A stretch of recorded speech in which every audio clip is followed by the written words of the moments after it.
So I'll be honest, looking back on some of the vids I've made of Donovan Mitchell throughout his career, maybe I've been a little too harsh on the dude. Like, yeah, he's not perfect, but he's still been really good his first 2 seasons.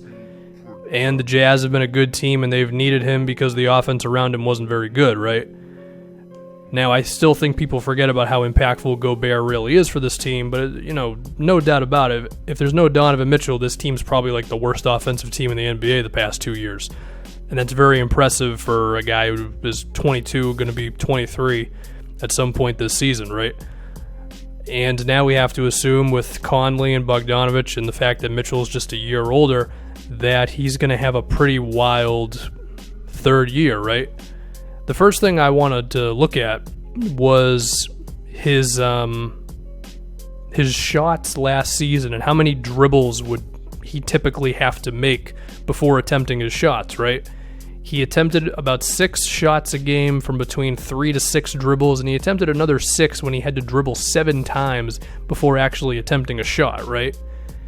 I'm going to expect that while we're still going to see the signature Donovan Mitchell going off the dribble stuff, it's going to be a lot more moments where he's just cutting to the rim or he's getting a wide open three-pointer or just something like that, right? A lot of that's going to be from Mike Conley, of course. Some of it will be from Bogdanovich as well, just spacing in general. I mean, spacing 101. There's not as many dudes in the paint, therefore it's easier to score, right?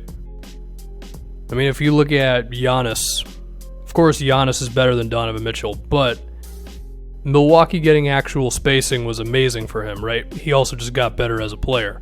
So, while I don't think that Donovan's going to be in the running for an MVP, I definitely think we could see a similar impact where, if anything, his efficiency just skyrockets. I mean, for his career, he has a true shooting of 54%, and he was kind of underwhelming for a stretch of last year. He really picked it up around the midway point, maybe a little earlier than that.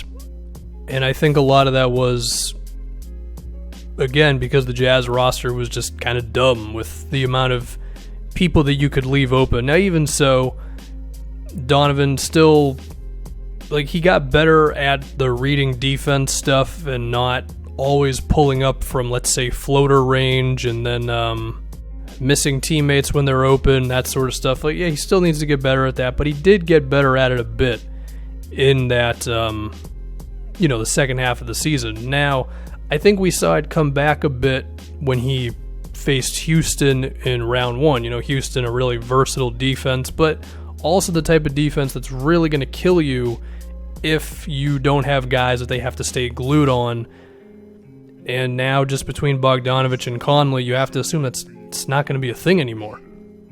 I mean, now the Donovan Mitchell, Rudy Gobert pick and roll could actually be the best play in the NBA, because Gobert has turned into some dunking machine who also grabs offensive rebounds and shoots 67% from the line when you foul him.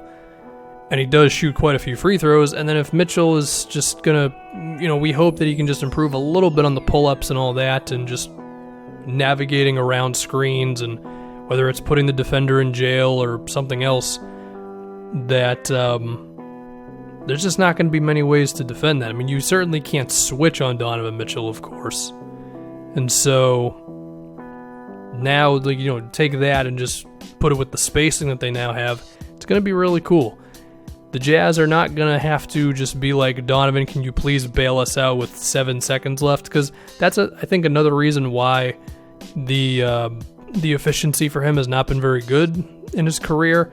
Because there were definitely times when shot clock is down, we need Donovan to bail us out, and he can't do it every single time, right? I think another thing that'll be interesting is if the Jazz actually play with some pace this year, because that was another thing. They played super slow the past couple of years, and now with Conley and Mitchell, you would hope that they just speed it up a bit. I mean, I guess, granted, they were 13th in pace this previous season, so they did speed it up a bit from a few years past. So even that could be the sign that Quinn Snyder wants to do that, and that could be just another way for this team to get Donovan some more looks, and really for the whole team to be a dynamic offense. Now, I wanted to ask, can Donovan Mitchell make the All-Star game in the Western Conference? It is tricky. I mean, the way the voting is, it's there's basically 4 guards, and then there's 2 other wild card spots. Now, for those 4 guard spots, it's going to be pretty tough to crack the Steph, Harden, Westbrook, Dame group. I don't really picture Donovan getting to that point, but I think he could definitely get in on the 2 wild cards, especially because, Clay is going to be out, so that's one spot that opens up right there.